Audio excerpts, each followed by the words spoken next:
নমস্কার, শিশির বিন্দু মিষ্টি হেসেল সকলকে স্বাগত জানাচ্ছে। আজ আমি এই যে খেসারি শাক ভাজা করব, কিভাবে কাটবো সেটাও দেখাবো। দেখেছেন, 2 আটি শাক কিনেছি, পুরো 1 আটি তো বাদই চলে গেল। এই যে শক্ত কাঠিগুলো বাদ দিয়ে দিয়েছি, কচি ডগা আর পাতা নিয়েছি। চলুন শুরু করি। এখনও আমার গলাটা ঠিক হয়নি, ভারী হয়ে আছে সাউন্ডটা। ঠান্ডাটা তো অনেক লেগে গেছে বেশ কিছুদিন ঠান্ডা কিছুদিন গরম, এইভাবে হচ্ছে বলে ঠান্ডা গরমটা আমার লেগে গেছে। দেখেছেন, এইভাবে কাটতে হবে একদম ঝিরিঝিরি করে। এর সঙ্গে কটা পালং পাতা কুচিয়ে দেবো, খেতে খুব ভালো হয়। বড়িটা ভেজে নেবো, বেগুনটাও ভেজে নেবো।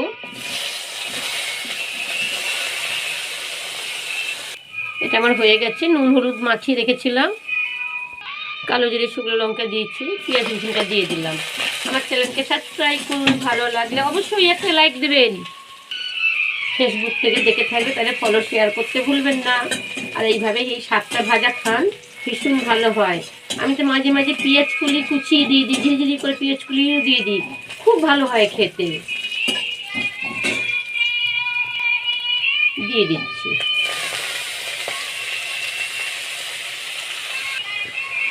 একটায় জল বেরিয়েছে, গ্যাস মিডিয়াম করছি, গ্যাস একটু হাই করছি। এইভাবে জলটা আমি প্রথমে শুকিয়ে নেব।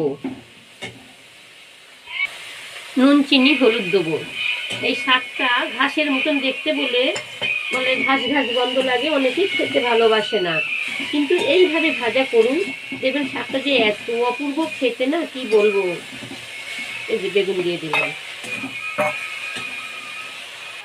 1 মিনিটের মতন গ্যাস কমিয়ে ঢাকা দিলাম।